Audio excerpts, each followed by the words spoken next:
guessing, I'm a who that. I'm a who that. Long as I'm living, I'm a who that. Lose or winning, I'm a who that. Sports Coma, yeah, this is where we do that. Where we do that, where we do that, where we do that, where we do that, where we do that. Boogie like this, and I'm a who that. I'm a who that. Sports Coma, this is where we do that. Where we do that. Welcome, welcome, welcome. Somebody please better help. Running this thing like elf. I thank God every day I'm not a felt. Go to YouTube Live with Big Q and the guys. If you ain't ride or die, the bandwagon get flipped. Been marching in, that was way for the ring. I was yelling out your shade for the championship. Bucking on town, duck down. Falcons, pluck, get shut down. Panthers ain't much touchdown. The vision really belong to us now. So much hate on the Saints, you could probably tell. Ever since Bounty Gate hit the NFL, when things seem fishy, then you probably smell the crooked referees on Roger Goodell. Yeah, brother like this, and I'm a who that. Every day I'm living, I'm a who that. Lose or winning, I'm a who that. This is Sports Coma, this is where we do that.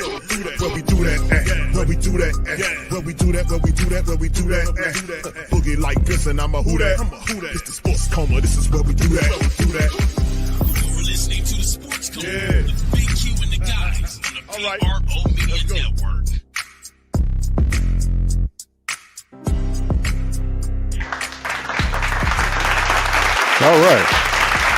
All right. Big ups to y'all. Appreciate y'all for being in the live, man. Welcome. We're now rocking with the Sports Coma with Big Q and the guys, where we have intense, entertaining, educating, and enlightening sport talk from your favorite sports fam. Shout out to you guys. Appreciate you.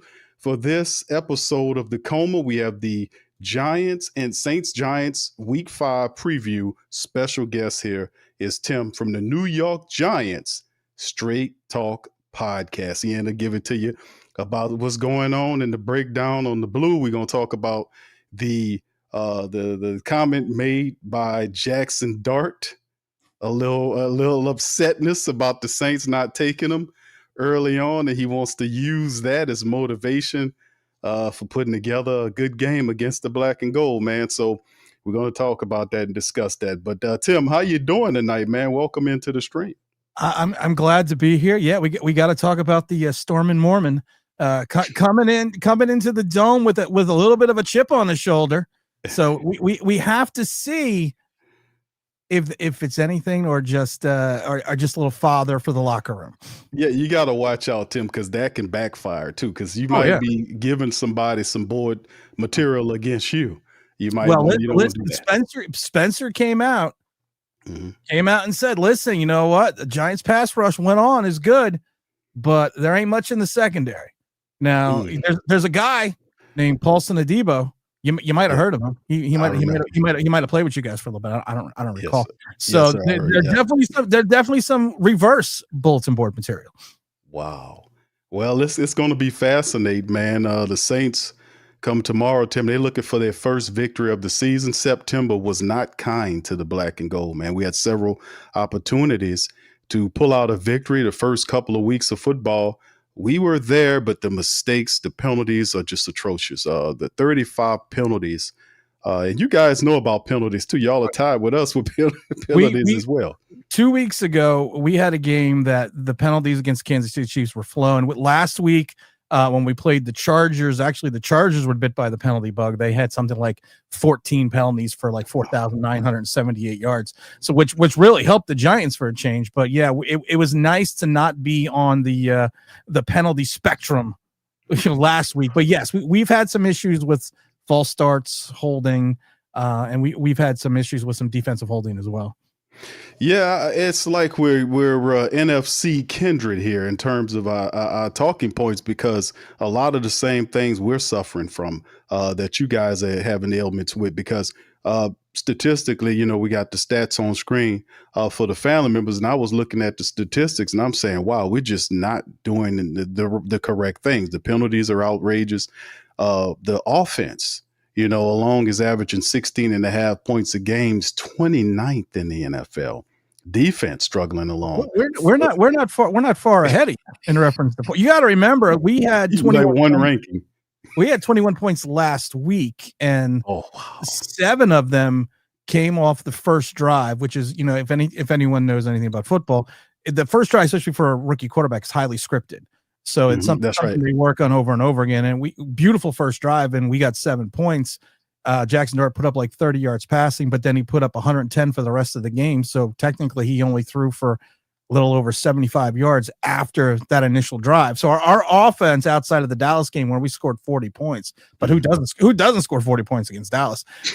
We haven't found our rhythm yet, especially within the passing game. And if you look at the stats, because I actually went over them and I see you have them up on the board. Yes. There's besides the win column, there's not a big discrepancy in some areas in reference to stats. I mean, the penalty yardage is really the big, but we each have 35 penalties, but we got some stupid penalties in that Chiefs game when one of our offensive linemen went crazy. And literally got almost four consecutive penalties. So, I mean, it's, but if you take a look, I mean, it's going to be an interesting game because if you go by just the rankings alone, it's a fairly evenly matched team. But I do think the Giants have more talent on paper than the Saints do. But like I said, if you take a look at it just from statistical advantages, you know, there's really nothing that stands out that's like, oh, you know, this team's really better than this or that. Yeah, it's a proverbial situation of who turns the ball over more, or it's just who plays a cleaner brand of ball might end up winning this game, or pretty much whoever has the ball last might be a situation here. Would you agree about that? Oh yeah, my thing is this. I mean, like I said, the Giants' offense last week, and with those 21 points, the majority of those points outside that first drive came off of turnovers. Both which were taken inside the red zone. So if Dexter Lawrence doesn't take the one interception, put it on the 3, and Drew Phillips doesn't take another interception and put it within the red zone, our production between the 20s outside of the running game was almost non-existent. And I think it's going to be an interesting matchup when you take a look at, I think the Saints defense, you know, you had some high scoring opponents, especially to play against, such as the Bills. You know, why I think they, you know, a portion of the time you were in the game, but I don't know. Like I said, to me, I honestly thought the Giants and the Saints were going to be 0-4, both 0-4 going into this game. So I'm happy the Giants got that one win, but I was kind of seeing this as, you know, the 32nd ranked team against the 29th ranked team. Yeah, it's I expected some bumps and bruises along the way, but I also kind of leaned on the thought process of the veterans would help kind of stir this thing in the correct direction. Our veterans haven't through the first 4 games of football haven't really. They did a little bit better in the 4th game, I guess, but those other games, the leadership of the veterans is just not been there. Our guys have not been where we anticipated them to be. Now, could that change? We have a month worth of football. I guess at a certain point, the first couple of weeks, you kind of add the logic into that. They don't play a lot of these guys during the preseason and all this kind of stuff. So when they finally get the opportunity to be finalized and they come into the first week or 2 or even 3, that you would expect some level of rust. But my goodness, man, this kind of stuff that I'm seeing is not even, it's not just rust. It's just fundamentally flawed football. Missed tackles, yeah, bad poorish angles, Tim. I mean, all kind of stuff is going on right here, you know, and our veterans are just not cutting it. The Giants have had the same issues. We played more of our starters in camp. I'm old school. I mean, I grew up watching the Giants in '76. So I remember when there was 5 preseason games. And you know, ever since with these new CBAs, you're and also the fact that you don't have 2-a-days anymore, you don't have full padded practices anymore, and when you do have the full padded practices, it's only like you get like 8 of them during training camp. It's not like, I mean, like I said, I worked years ago for the Tampa Bay Buccaneers, and I remember 2-a-days with John Gruden. You know, the AM practice starting at 9:00, and these were full contact, and then going back on the field at 4. So, and again, full contact, and you could see the difference. And I go back to the Chicago Bears about 4 or 5 years ago, where the head coach did not play any of the first teamers or the second teamers. This was Mitchell Trubisky's last playoffs run. He didn't play any of the first teamers or second teamers at all preseason, and they started 0-4. And since 1970, only 3 teams have made the playoffs starting 0-3, and the Bears were one of them. But it seems like now a lot of teams are using the first 4 or 5 games as the preseason. It's crazy. And if you don't have the projected talent that other teams have, you really can't get away with it, which is why I think we've had so much sloppy football over the last 4 weeks. Yeah, I agree with that assessment. I think it's definitely for a team like what we're seeing with the Saints, it was definitely a high degree of rust and everything else, and then you would just kind of hope that the team gels together at some point. And usually we kind of used to that kind of thing over the 2 or 3 weeks. But when you get to the 4th game and you pretty much have the same unit going to, working out in practices and doing all this stuff, you expect some chemistry and some synergy, some harmony to start developing. You'll see them play. But we've kind of struggled with that a bit. But let's kind of delve into some of this on the game. And like you mentioned, Giants 1-3, we're 0-4 coming into the Dome. First time we're a favorite in this game, Tim. 1.5 points. Yeah. So they believe that the Saints have enough to take care of business. Usually don't listen to those guys, but we're kind of on the damn win. Vegas's whole, I know it's just going to shock a lot of people out there. Vegas's whole scheme is to make money.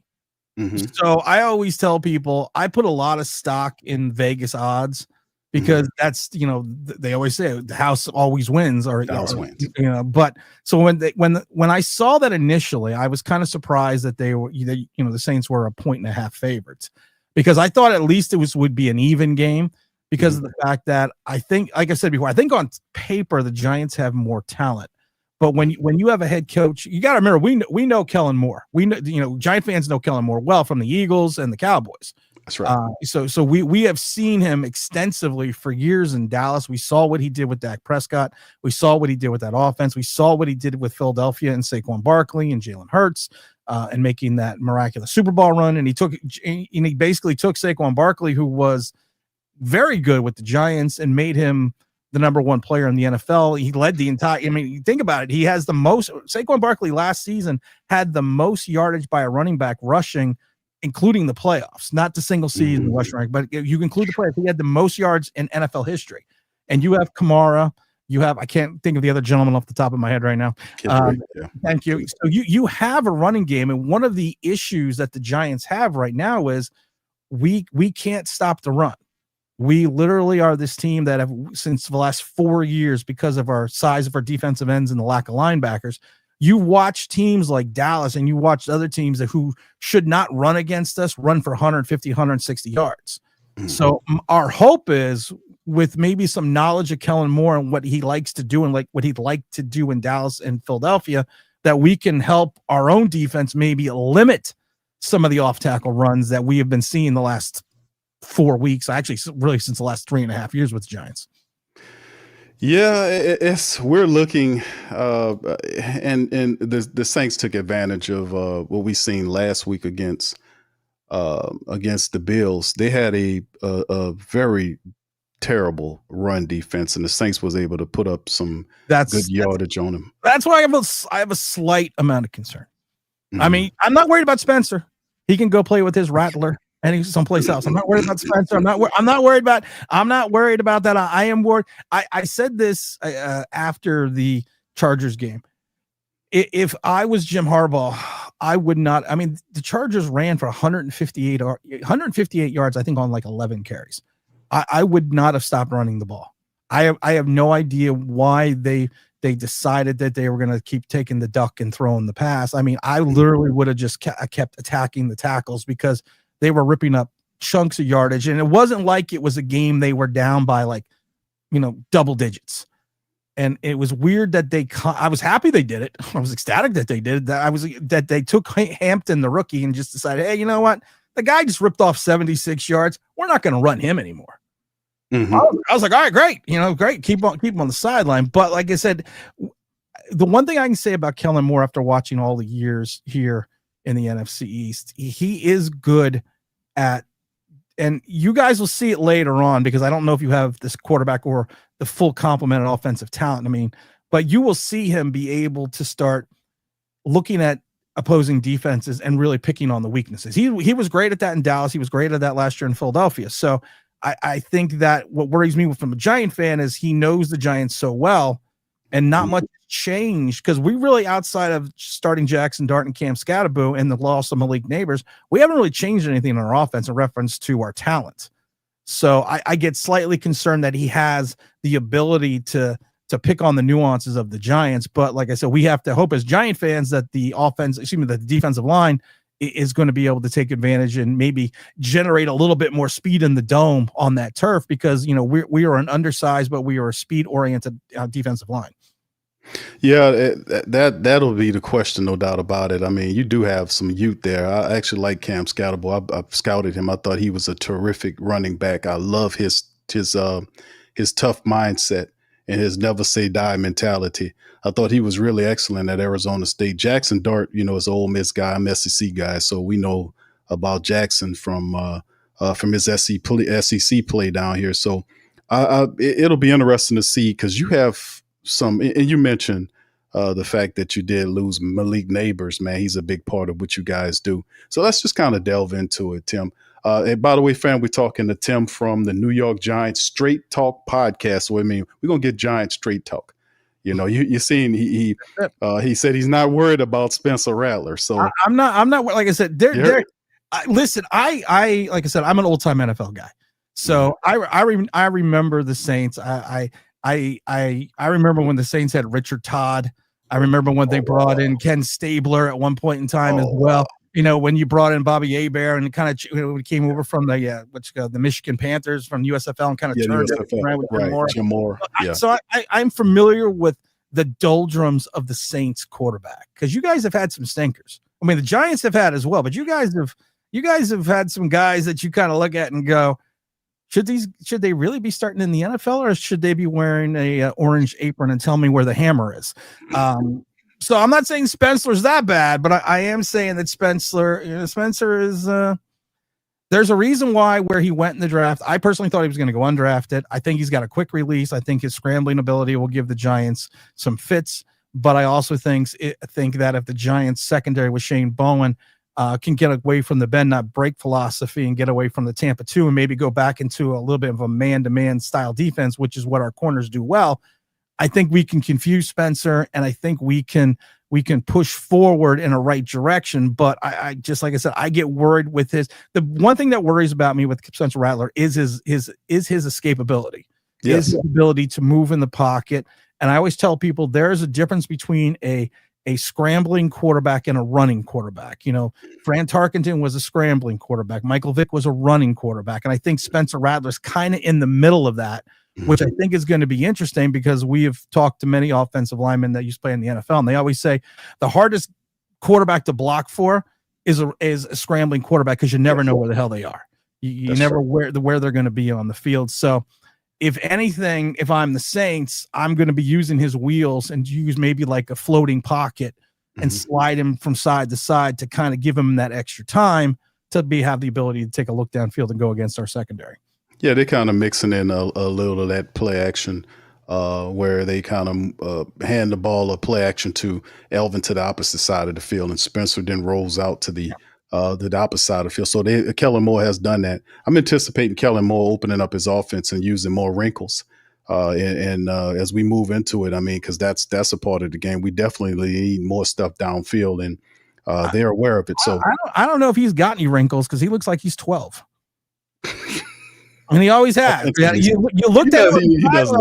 You're like, dude, you're 12, man. What the fuck are you doing on this? What are you doing on the sidelines? You should be selling me some peanuts.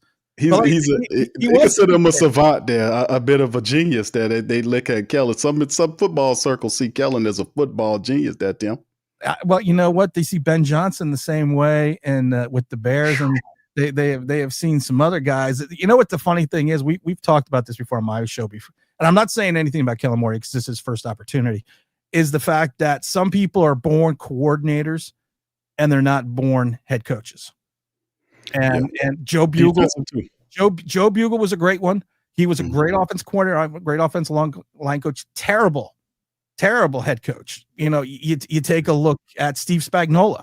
multiple rings as a defensive coordinator. He gets a shot at as a head coach. Terrible. Pat Shurmur, former Giant head coach, former Cleveland, fantastic offensive coordinator, god awful head coach. Mm-hmm. So I get worried sometimes when you have someone like Kellen Moore coming in who's had so much success. You look at Josh McDaniels. Great offensive coordinator, god awful head coach. So you kind of hope that Kellen Moore breaks the mold, but it's interesting if you go back and look at the NFL history. Usually the most successful head coaches are guys that are on the defensive side of the ball.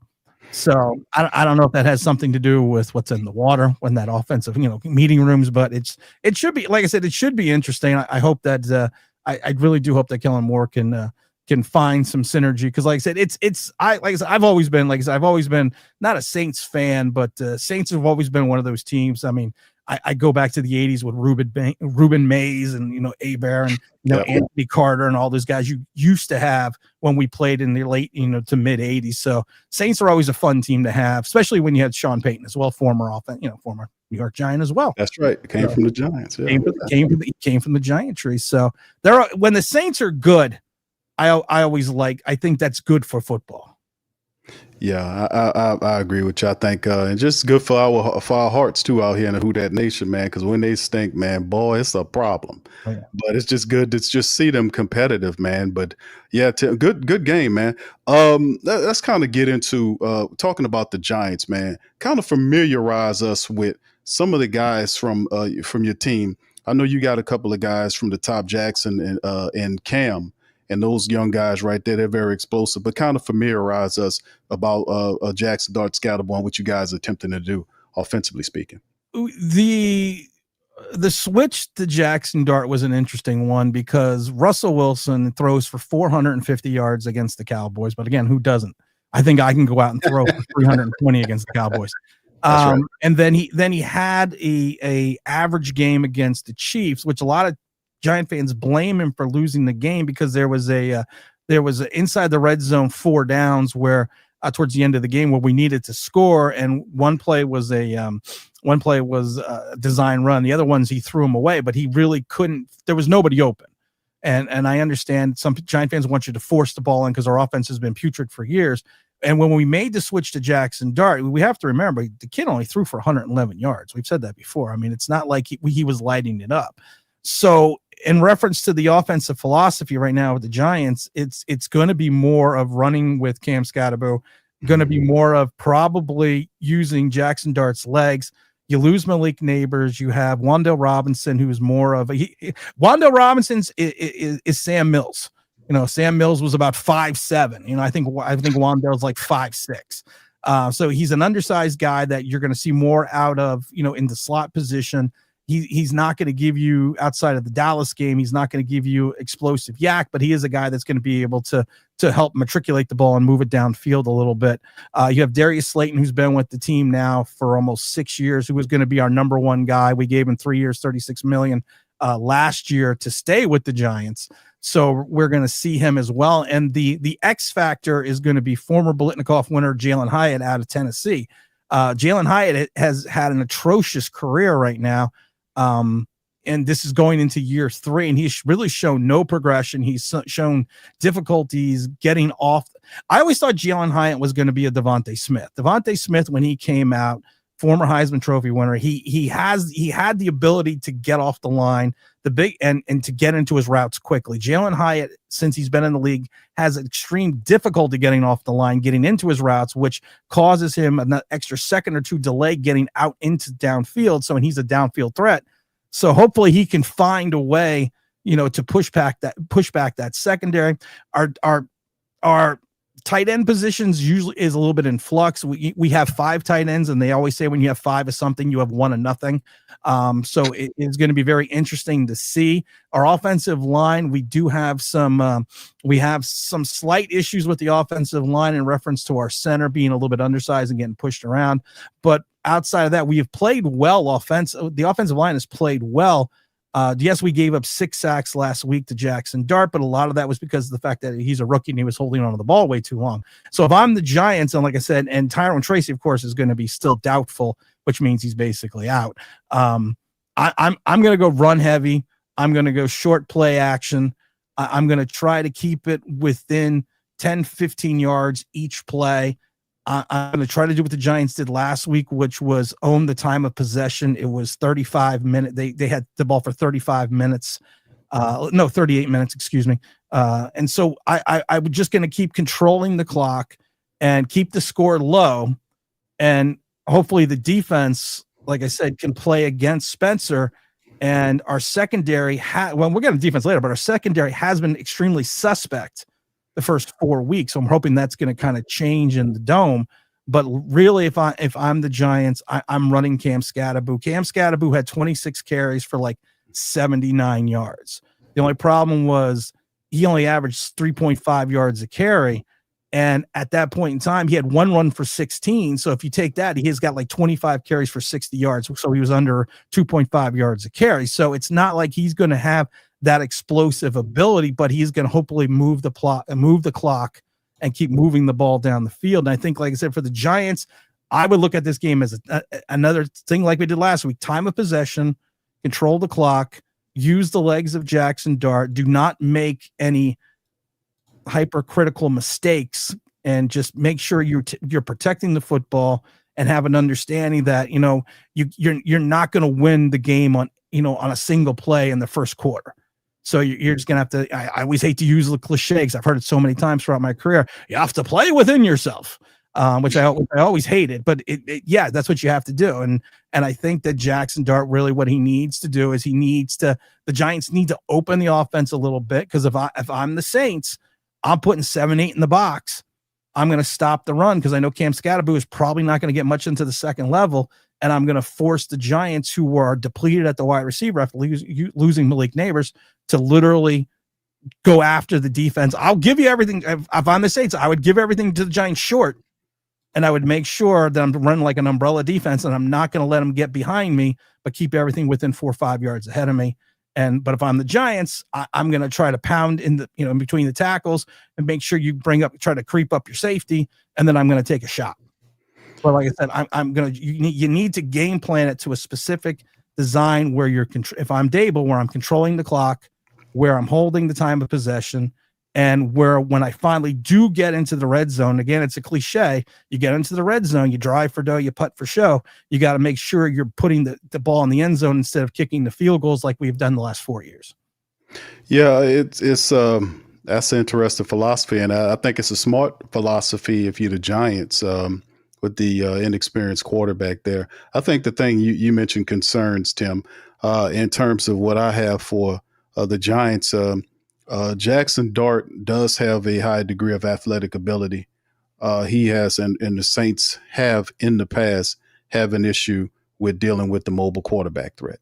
We've had some issues with that, guys that can scramble and move around. So being able to contain Jackson and force him to be more of a passer than be able to use his legs, I think that should be paramount for the Saints and scouting this guy. And absolutely focusing on Cam and stopping whatever he has going on. I would have to say that game plan, they would have to be mirroring each other on that. But, defensively speaking, like when we talk about on the opposite side, and like you mentioned, the Saints being able to run, and you made mention of the secondary. Statistically, over the last 4 weeks, 235.5.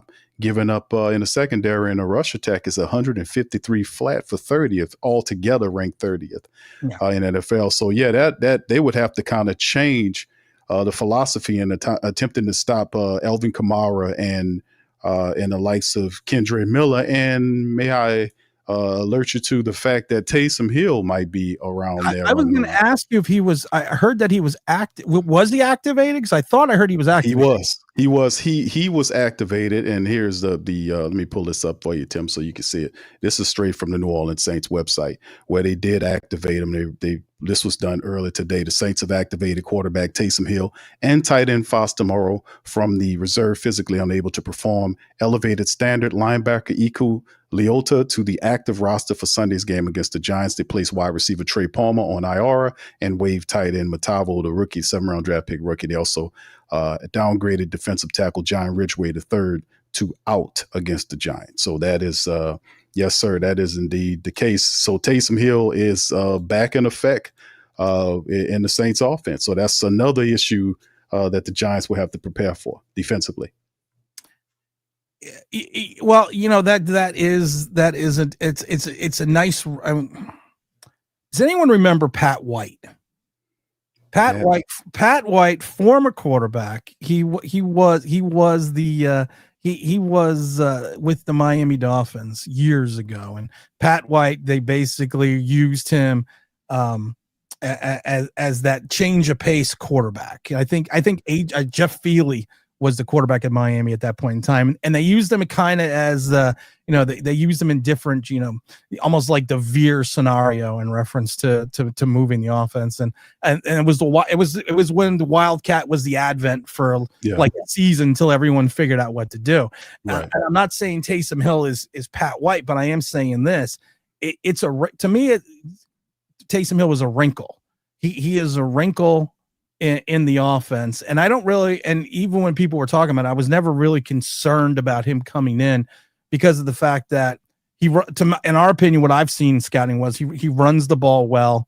He throws, he throws not with a high degree of accuracy, but he is competent. He's not Tim Tebow, but he's competent enough. But to me, a smart defensive coordinator. And sometimes I question whether Shane Bowen is a smart defensive coordinator, but a smart defensive coordinator to me can game plan for that, and especially from a guy that hasn't seen the field in the first 4 weeks of the NFL season. He's been out for a while. He had that issue with his leg, and he was patient in his rehab process. So getting him back, I think depending on how it'll be interesting to see how Kellen Moore utilizes Taysom Hill. Previous offensive coordinators use Taysom's ability to play multiple positions. I think even though they called him a quarterback on that information piece, really he is listed on the depth chart as a tight end. Yeah. So he'll be just, Tim, you never know where he'll be. That's the fantastic edge to having a guy as diverse and unique as Taysom Hill, because the guy, you can play him at tight end, you can move him to wide receiver, you can have him as a running back. Hell, you can even use Taysom as a fullback. He did all of that stuff. And the crazy part about Taysom Hill is he does all of that stuff well. So, he's really excellent at being an impact and a mismatch nightmare for your team. But has he been in the Kellen Moore system? That's the point. That's a good question. Has he gone through training camp? No, he was not. He wasn't healthy, Tim. You're absolutely right. Yeah, that's what I'm saying. So he hasn't been through training camp. He has never. All he's had is I played D1 and I played D3 and D1, mm-hmm. and I'll tell you this right now: the biggest thing you have to do is, yes, you can get the playbook, but if you have the playbook, it doesn't matter if you don't have the repetition. You don't have the reps in practice. That's why, like I said, I am personally not worried about him, and it's not disrespecting his talent, but I'm not worried about it. I'm not worried about a guy that hasn't played. I forget what game he went out last year, but I'm not worried about a guy that hasn't played in 36 weeks, and he's starting with a new offensive coordinator, new head coach, new system. And like I said, if I'm the Giants, if I see Taysom Hill coming in, unless I think he's going to be a decoy, I'm going to automatically assume he's getting the ball in some capacity. Yeah. That's going to be interesting to see how the Giants defend him if that isn't the case. So yeah, this is true. Kellen Moore is getting him out for the first time, and what is his thought process and his utilization of Taysom Hill? We will be determined on Sunday. Defensively speaking, Tim, let's kind of jump on that, man. The defense you mentioned is the struggles, because from our perspective, our defense have had some issues. We're 18th in stopping the run, 13th secondary wise. Overall, we're 17th, almost middle of the pack type thing. What about your defense? Who are some of the game changers and the respective personnel on your defense? You always look at the fact that you always start with the Giant defense and Dexter Lawrence. Dexter Lawrence is that nose tackle. He's that defensive end. He's widely considered one of the best interior linemen in the entire NFL. The only issue the Giants have is our ends are extremely undersized, and Brian Burns and Kayvon Thibodeau and now Abdul Carter. While we have the ability to get to the pass rush, per the statistics, we have an inability to stop the run. And going into our second level outside of Bobby Okereke, our linebackers are not are suspect to say the least. Our secondary right now, with the likes of Tay Banks, who is coming into his third year out of Maryland, former first-round pick, and of course Paulson Adebo, they have not played up to expectations since training camp.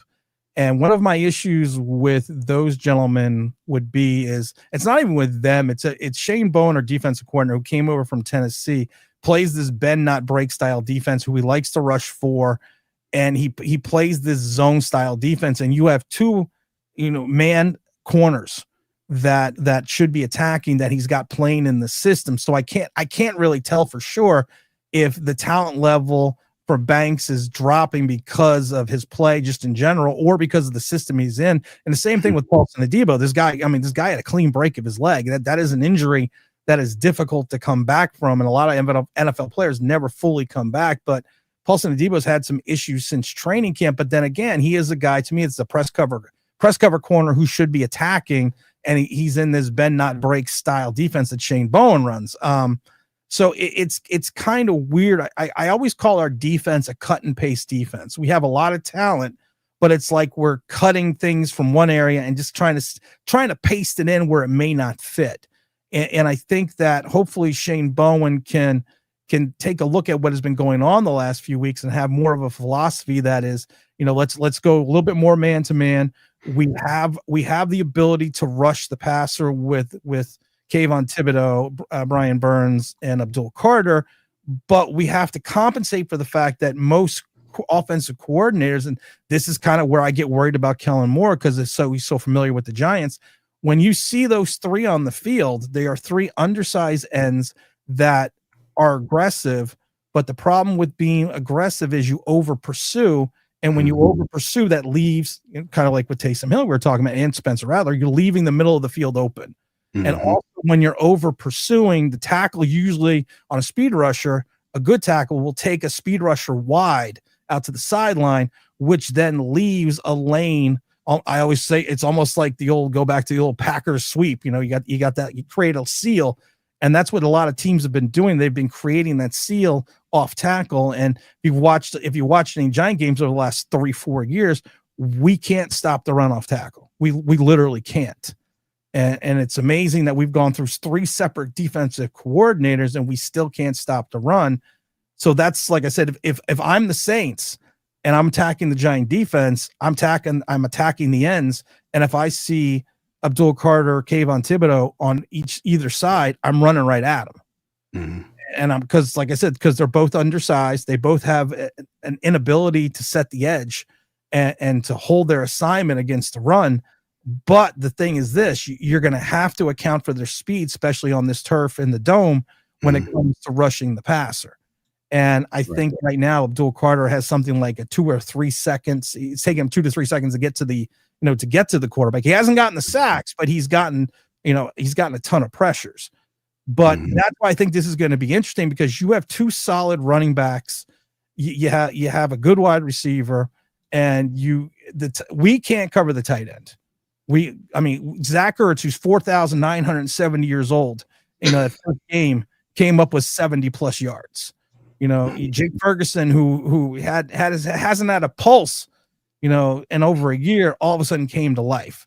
So that's kind of our inability. But saying that, if we shift our philosophy a little bit more and have more of an understanding of each opponent that we're playing, and my biggest thing with Shane Bowen is, I think he's trying to fit his players into a philosophy and not playing to the strength of the talent he has. And I've always been very hypercritical with that hire since the day he was hired.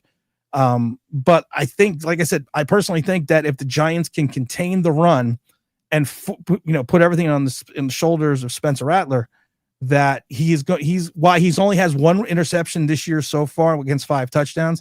You're going to have to hope that he's going to have the ability, that they're going to force him to make that bad throw. They're going to force him into making, I don't want to say a rookie mistake because this is his second season, but we're going to try to force him into a turnover. And we only have like 3 turnovers or 4 turnovers this entire season so far. So it's going to be a little difficult for us, but I think, like I said, I think philosophy wise, if we attack with the rush, if we force you guys to throw, And there's a lot of ifs there with this defense, and we did it a little bit against the Chargers, and there's a lot of ifs. But if we can do those things, I do think we can limit the Saints' offense.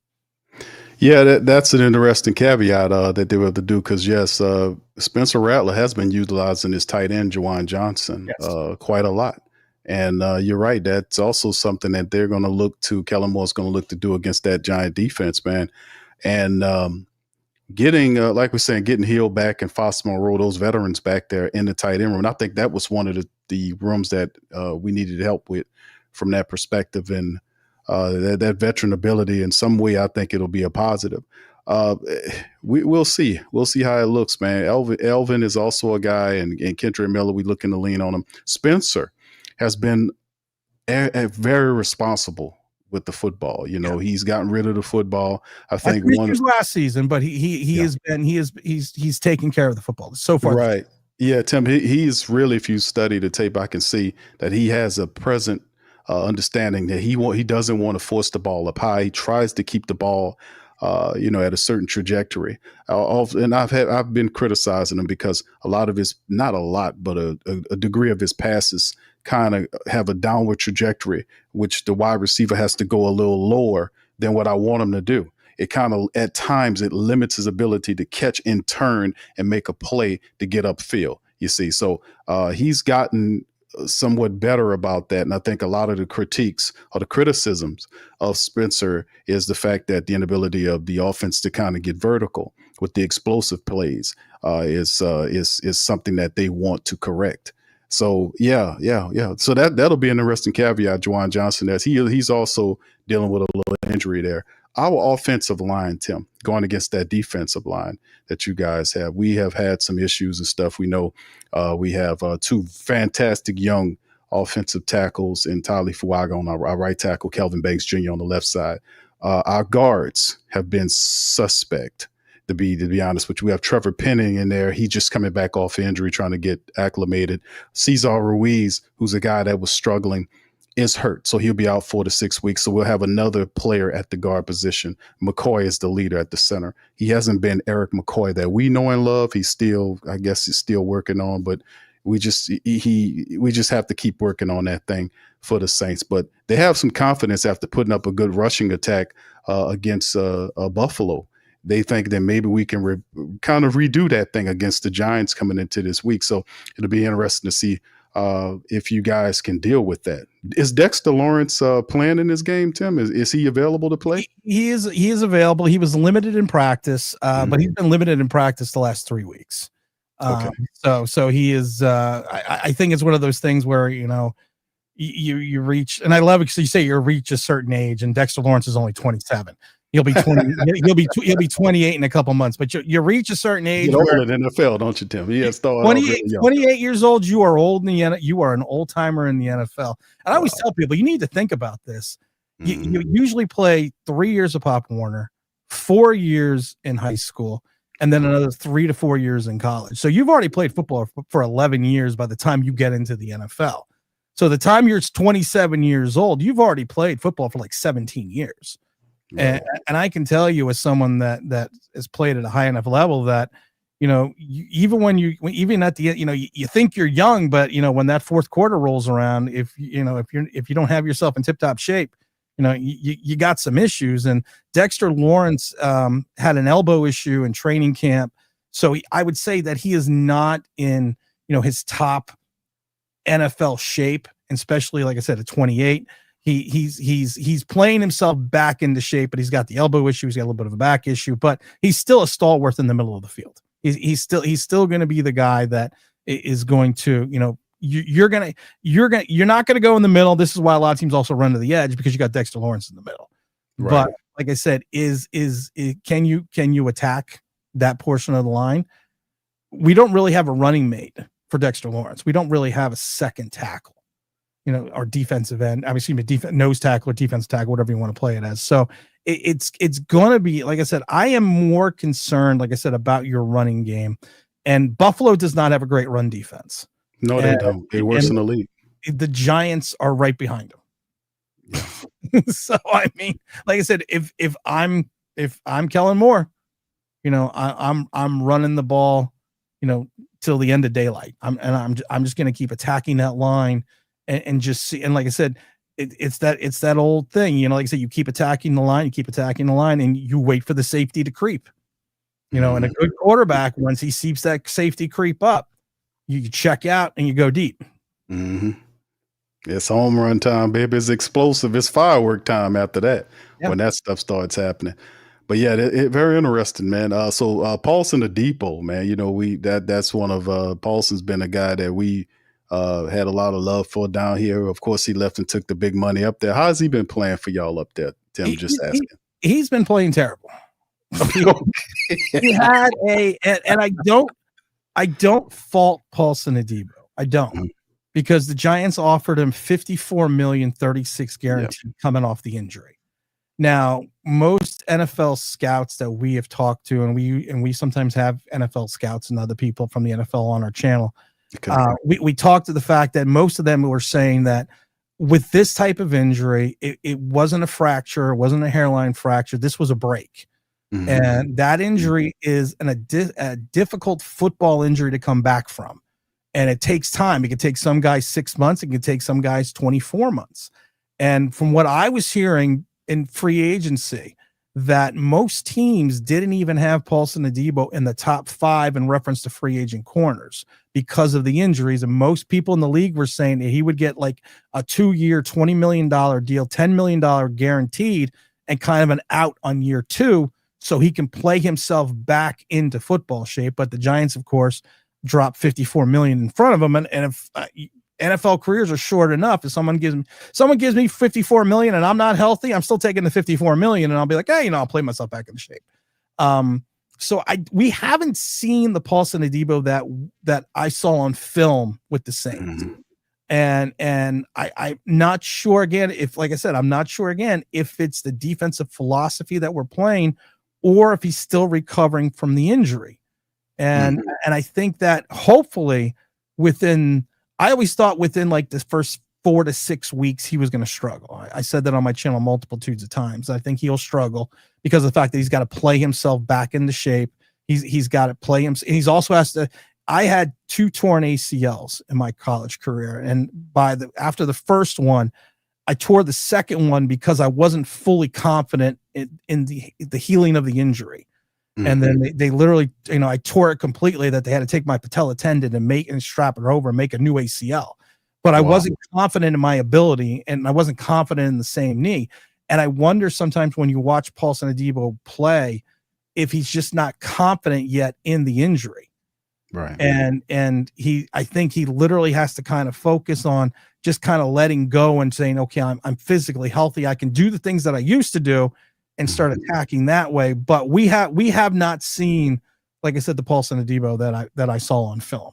And I'm hoping with these next couple of weeks, he's going to turn it around, because like I said, if you've seen outside of the last week, our passing defense has been atrocious. Our passing defense, we had, Drew Phillips, our second-year player out of Kentucky, who plays in the slot, literally had a great game against the Chargers.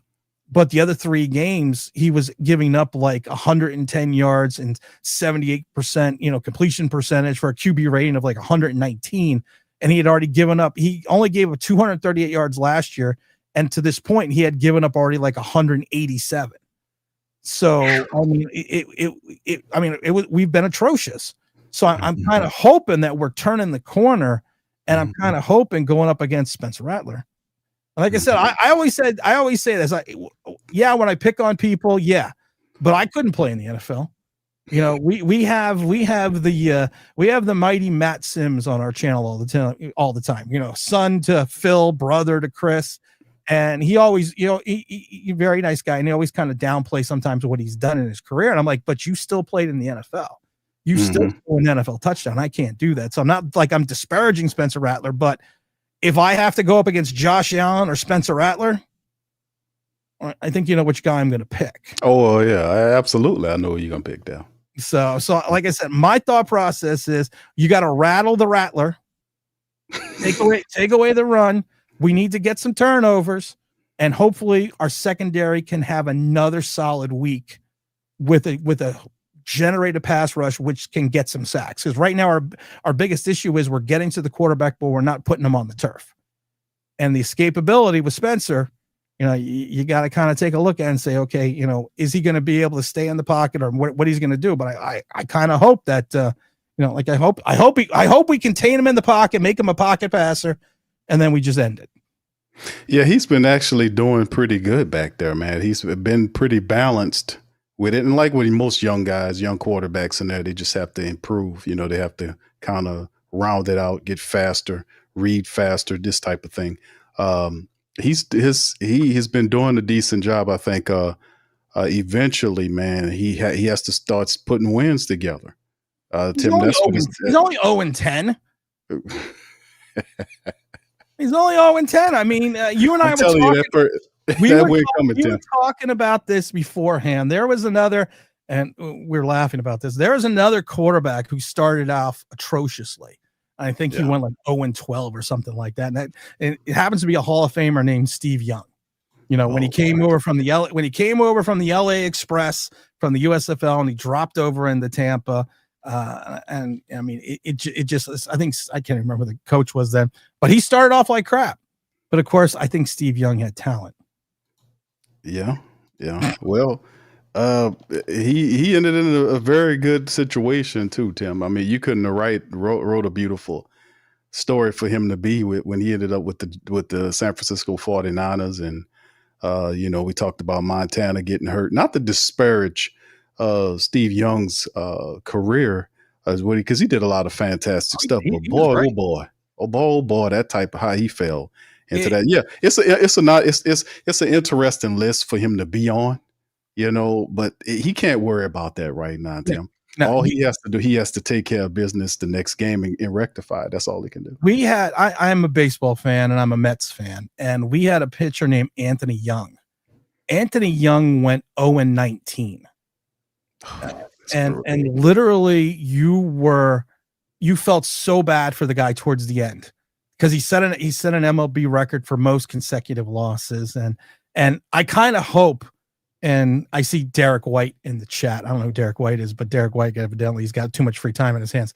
I'm going to tell you this. I kind of hope that Spencer Rattler has an Anthony Young scenario in him where we're not the one to give up that first win. Let me give you a part of this list, Tim. Let me see how you react to this list. Tell me what you think now. Okay. Our NFL quarterbacks who lost their first 10 starts include Spencer Rattler, Deshaun Kaiser, Jack Trudeau, Troy Aikman, Stan Gelbaugh, Derek Carr, of course, Brody Croyle, and Zach Mettenberger. Listen to this. Here's a list of quarterbacks who lost their first 10 career starts. Some of them guys I mentioned, but also Warren Moon is on that list. Warren Moon, when he came over from the Eskimos, from the CFL, right. He went over to Houston. He actually went into a horrible situation. He threw for like 30,000 yards in the CFL. And then he came over. But to me, Warren Moon, and I laugh about this because I know a lot about Warren Moon because the Giants were one of the teams that were pursuing him along with the Houston Oilers to be our quarterback. And we were bad at that time when he came into the league, and so were the Houston Oilers. So I think a lot of that with Warren Moon, he came in at the end of the Bum Phillips era. And he came in after, the Dan Pastorinis, the Kenny Stablers, and they kind of had this, they kind of fell, after they had the Love You Blue and they had Earl Campbell, and of course, Earl Campbell went over to the Saints. So did Kenny Stabler, but he kind of came into a situation where he came into a really bad team. But to me, he had you could see the obvious talent that he had in the USFL. Same thing with Troy Aikman, who was on the list, who went 0-10. If you remember that first year, his running back was like Paul Palmer out of Temple, who was like 4'2". I think he led the team like 480 yards. They had no talent because of the Herschel Walker trade, but the Herschel Walker trade is what turned around that entire franchise, getting all those picks and all those players. But that's what turned around so quickly. So, and you listen to the other guys on that list, like Jack Trudeau out of Illinois. I mean, who was with the Colts. I mean, there were guys on this list. I'm not saying, like I said, I'm not saying Spencer Rattler is going to be a Jack Trudeau who had his moments in the league. I'm not saying he's going to be a Warren Moon. I'm saying right now, if I'm looking at Spencer Rattler and I'm the Giants, I'm happy that not even having Aaron Brooks back there. I don't want to see someone like that. I don't have to see Bobby Hebert. I'm seeing. I got a little bit of the Richard Todd flashback. And like I said, and I'm going to kind of hope that it stays that way. I was never a big fan of him coming out of college. I've said that a million times, especially when we did the draft shows. Like I said before, quick release. I thought he held on to the ball way too long. He's a guy that's, he can move around in the pocket, but there's a reason why he was drafted where he was. But like I said, I'm going to say it again. I'm pushing for 0-11. I don't think that's a surprise, Tim, that you push it for 11. He's playing the Giants next. Exactly. Of course. Exactly. There you go. Going, guys, I'm a giant content creator. What do you want me to say? What do you want me to say? That you guys are great? You're 0-4. Excuse me. You're 0-4. We're 1-3. This is not the battle of the Titans. This is not the 87 or 86 Giants against the 86, 87. Like I said, Bobby Hebert, Ruben Mays led teams with Sam Mills. No, we're not that. Two bad teams. Yeah. Let's just be honest about it. Yeah, Esther, you're right. That's the reality. You guys have a win. We don't right now. Exactly. We're 0-4. So yeah, they have to turn this stuff around. They have to do it lickety split, man, to be honest with you. But Tim, so let me. Do you do predictions, or are you already picking the Giants to win? You got a point score on that? You want to put on it? Do you do the point score on that? Of course we do, because we are sponsored by the mighty FanDuel. Over on the Believe Network. So FanDuel, of course, number one sports book in all of the land, has them like Vegas, as the Giants says, 1.5 point dogs. I've said it before. I think this is going to be an extremely close game. I'm kind of hoping that the Giants will put this away early, but I don't think that's going to happen.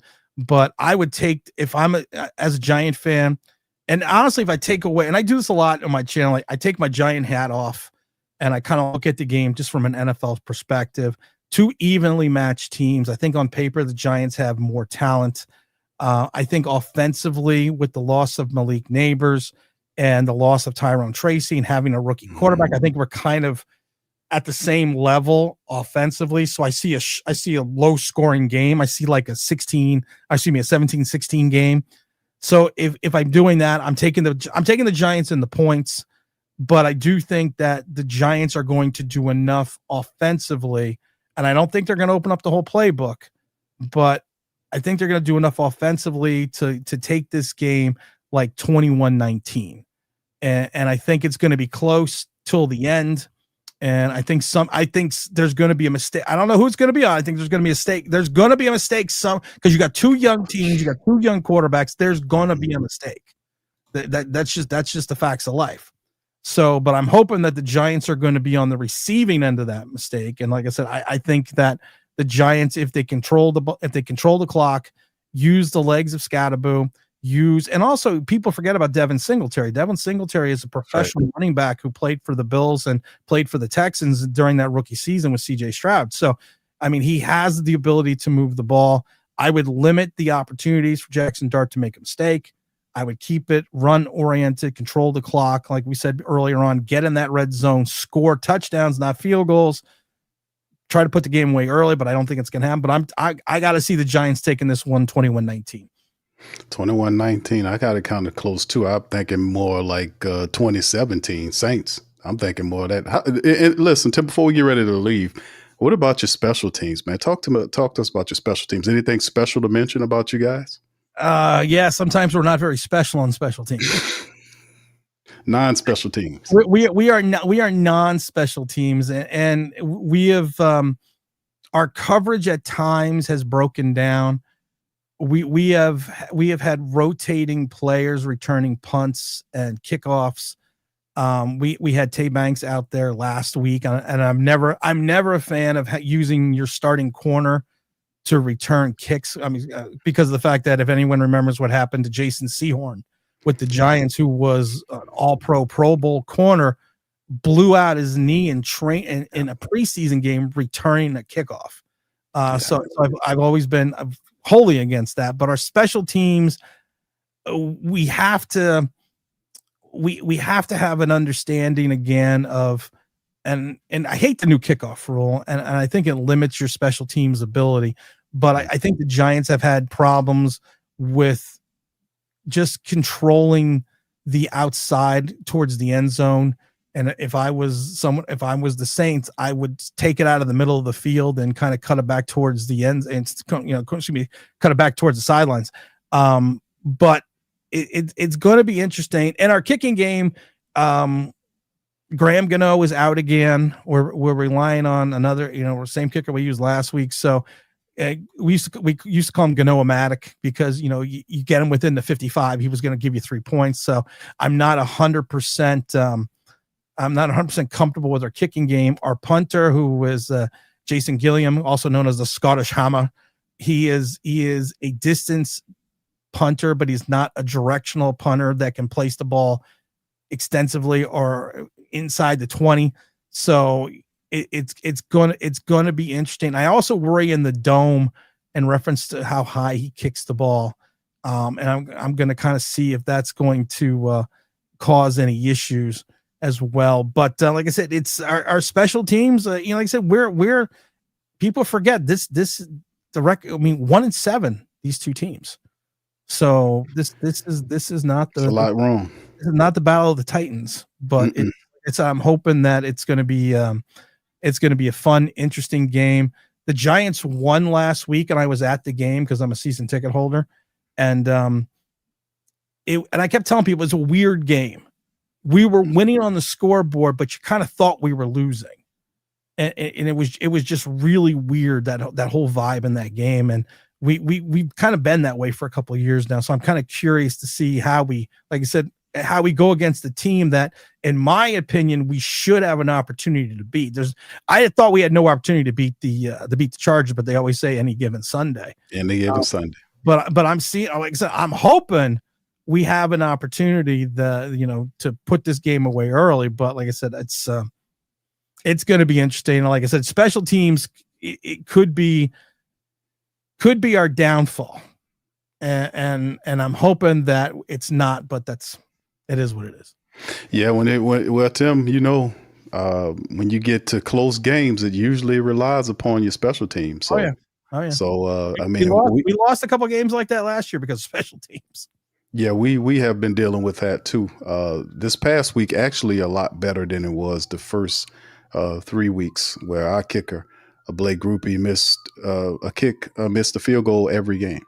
Yeah. He missed 3 in a row. So he's kind of cleaned it up that fourth week. And our punter, Kai Kroger, is actually a hell of a punter.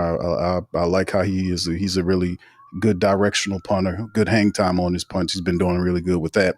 And we did allow a return to happen a few games ago. We just were uncharacteristic play on special teams, but it appears that they're cleaning a lot of that up and moving in the right direction. So like you said, these are not two Titans here. This is each team is approaching this game with a week to week approach. That's all you can do. You got to sit there and you got to take one game at a time and see if you can get a win and get back to 500 at the very least, man.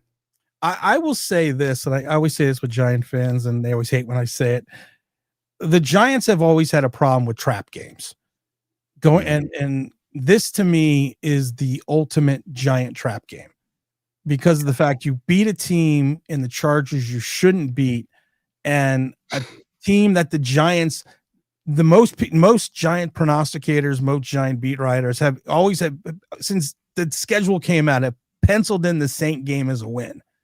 And the Giants' history, even going back to not to 86, not to 90, but even going back to like 2007, 2011, the other Super Bowl seasons, they've always run into these games. They've always run into these games where, as Giant fans, we're like, oh, we're gonna freaking crush this because we just came off this wonderful win, and then we run into a buzzsaw.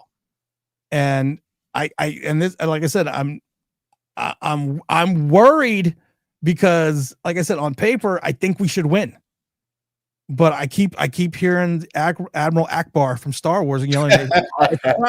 I keep hearing that in the back of my head, and I'm hoping that we because it's weird when you have a 1-3 team saying, well, they may be looking ahead to next Thursday night, which is the Philadelphia Eagles, and at home, and we're already 0-2 in the division, so we need to win next Thursday. So I'm slight, like I said, I wish I was more confident that we were going to be 2-3 at the end of this game. Yeah, it's man, it's gonna be an interesting game, man. I think it'll be very action packed, man. It's I don't expect an explosion of points. I'll be pleasantly surprised if that happens. I think it'll be close, and I wouldn't be surprised if a field goal wins it for us. Well, of course, I'm gonna go with the Saints. I think it'll be a close game. I think we'll probably win this game by a field goal. You would hope that they open up the playbook and there's some chemistry, synergy happens with our offense. We got enough pieces there, but like I said, one can only wait and see, man, how this gonna go. Hey Tim, feel free to kind of talk to us, man, about and let the people know about your program, bro. The New York Giants Straight Talk podcast. And we are New York Giants Straight Talk. Every place that you find podcasts. We are also on the Believe Network as well. We've been on the Believe Network now for a couple months now. We're also every place that so you can find us any place you can find podcasts. We're also on YouTube.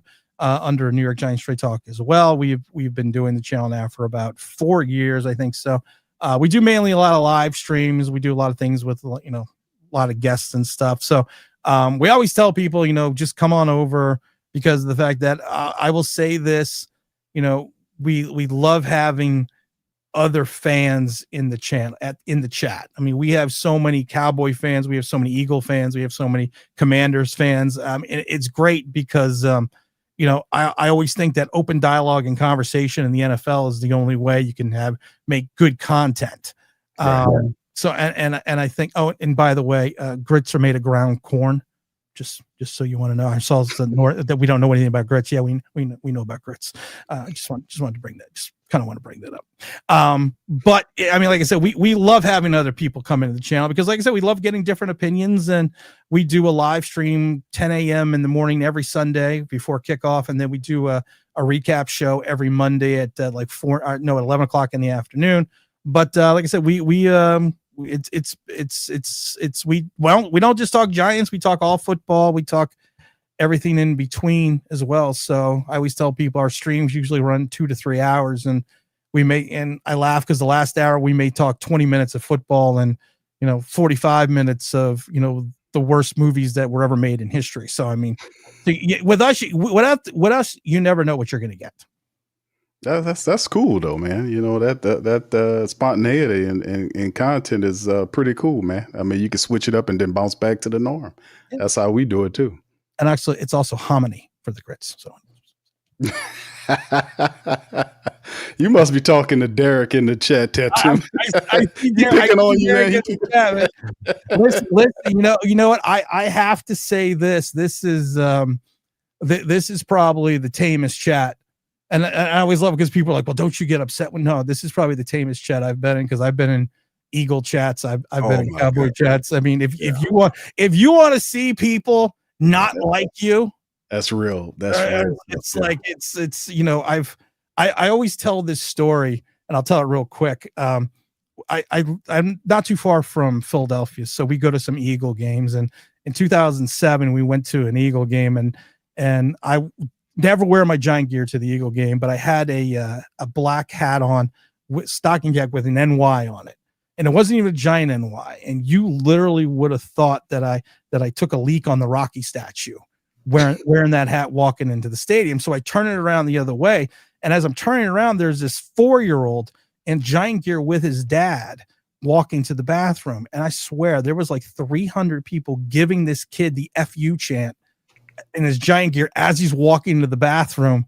And my wife looked at me and said, is this for real? And I said, yes. Why do you think I turned my hat the other way? I said, they pick on 4-year-olds here.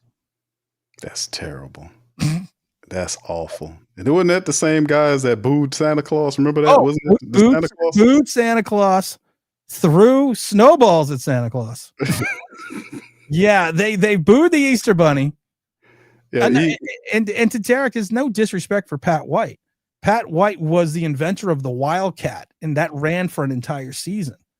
But you got a guy that hasn't been in camp, hasn't played anything. Yeah, he's Pat White.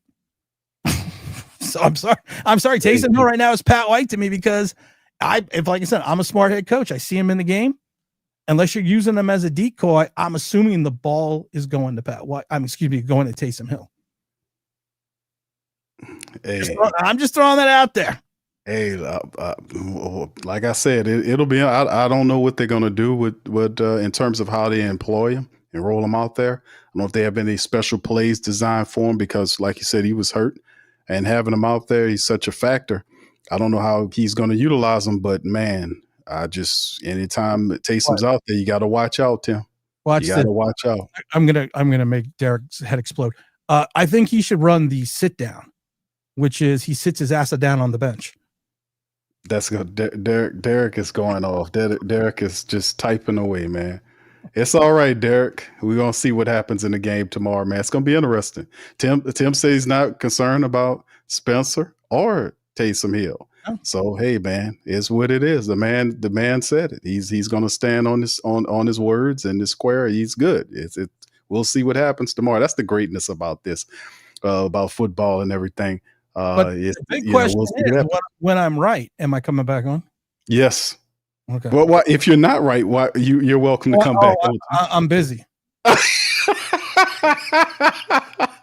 Oh, how convenient. Okay. I have plans that day. Oh, so you can. So listen, I will. When I am right, I want Derek to be in the chat, okay. And I want the apology. Okay. I want the sincere, Tim, I really love you and I think you're great. And you have wonderful hair for a guy that's in his late 50s. And I just wish I could be more like you and get these predictions right. And if I am wrong, which is rarely happens, I will come back on and I will sit there and tell Derek that you weren't really right. I will come here and apologize to Derek. All right, well, y'all heard that, man. You heard what Tim said, man. So, I'm win, lose, or draw. I'm sending Tim the link for the recap screen, and Tim's gonna pop up, man. So yeah, Derek is always in the chat, man. So he'll get a chance. Hey, y'all check out Tim's channel, man. You see, he's a great guy, man. He got a great sense of humor. He knows his football, man. Check him out, man. New York Giants Straight Talk. New York Giants Straight Talk podcasts. Yep. YouTube, audio streams, he's everywhere. Everywhere you find football. Everywhere you find football. There you go. All right. So with that being said, man, we're gonna get on up out of here. Do y'all give a shout out, man, to our guest Tim, man, for coming through and talking to the Who Dats, man? I like Tim Shrimp. He says yes. That's fine. I don't mind that because I love shrimp. They're getting on Tim, man. Y'all stop picking on Tim. It's all good. That's the one thing I always tell people. I never take it personal. That's right. I never take it personal. It's just football, and if people take football personally, I hate to see what the rest of their lives are like. Right. We got. Yeah. They good. We're good, and we'll see how it rolls tomorrow, man. Exactly. But Tim, thank you, man. Appreciate you, buddy. And like I said, I'm gonna send a link to you. Yep, win, lose, or draw, my friend, and you're more than welcome to chime in. Oh, I will be there.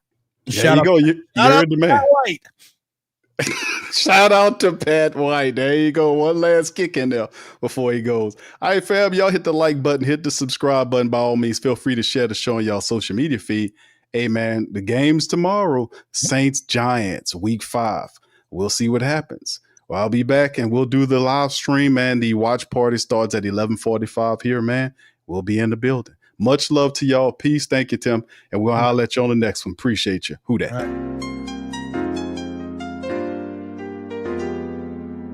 Yeah. Boogie like Benson, I'm a who dat. I'm a who dat. Long as I'm living, I'm a who dat. Lose or winning, I'm a who dat. Sports Coma, yeah, this is where we do that. Where we do that, where we do that, where we do that, where we do that, where we do that, Boogie like Benson, I'm a who dat. I'm a who dat. Sports Coma, this is where we do that. Where we do that. Welcome Somebody please better help. Running this thing like Elf. I thank God every day I'm not a felt. Go to YouTube Live with Big Q and the guys. If you ain't ride or die, the bandwagon get flipped. Been marching in, that was way for the ring. I was yelling out your shame for the championship. Bucking on town, duck down. Falcons, pluck, get shut down. Panthers ain't much touchdown. The vision really belong to us now. So much hate on the Saints, you could probably tell. Ever since Bounty Gate hit the NFL, when things seem fishy, then you probably smell the crooked referees on Roger Goodell. Yeah, running like this, and I'm a Who Dat. Every day I'm living, I'm a Who Dat. Lose or winning, I'm a Who Dat. It's the sports coma, this is where we do that. Where we do that at. Where we do that at. Where we do that, where we do that, where we do that at. Boogie like this, and I'm a Who Dat. It's the sports coma, this is where we do that. You're listening to the Sports Coma with Big Q and the guys on the PRO Media Network.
WhoThatDaily.com. That's right, the WhoThatDaily.com. Your one-stop shop for everything New Orleans Saints, New Orleans Pelicans, LSU Tigers, even the top flight boxing news. So if you're a Who Dat and you're looking for a place to stay up on your team, WhoThatDaily.com is your site. The WhoThatDaily.com for the sport Who Dat in all of us.